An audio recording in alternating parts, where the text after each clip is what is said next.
একের পর এক নতুন কৌশলে হোয়াটসঅ্যাপ ইউজারদের ফাঁদে ফেলে হ্যাকাররা হাতিয়ে নিচ্ছে তাদের আর্থিক ও ব্যক্তিগত তথ্য। সম্প্রতি এমনই এক নতুন ফাঁদের খবর সামনে এসেছে। নিরীহ একটি ছবির মধ্যেই লুকিয়ে রয়েছে এই ফাঁদের আসল কৌশল। বিস্তারিত জানাচ্ছেন সৈয়দ নওশাদ।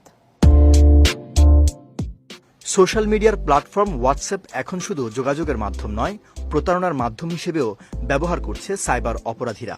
বিশেষজ্ঞদের মতে হোয়াটসঅ্যাপে এই ধরনের কৌশল অত্যন্ত বিপজ্জনক, কারণ এখানে কোনো লিঙ্কে ক্লিক, ওটিপি শেয়ার কিংবা অ্যাপ ডাউনলোডের মতো কোনো পুরনো ফাঁদের কৌশল নেই, বরং একটি ছবির মধ্যেই লুকিয়ে রয়েছে এই ফাঁদের আসল কৌশল।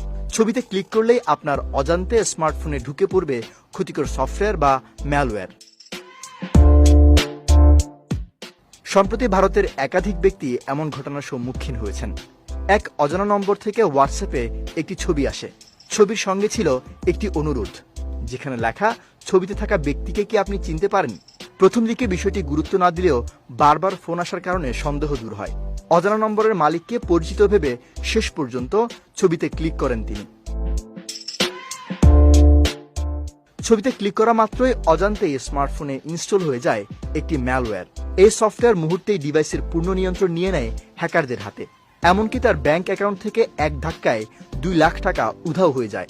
সাইবার বিশেষজ্ঞরা বলছেন এই পদ্ধতিতে ফাঁদে পড়া আরও সহজ, কারণ ইউজারদের কাছ থেকে কোনো ওটিপি, পাসওয়ার্ড বা ব্যাংক ডিটেলস চাইতে হয় না, শুধু একটি নিরীহ ছবি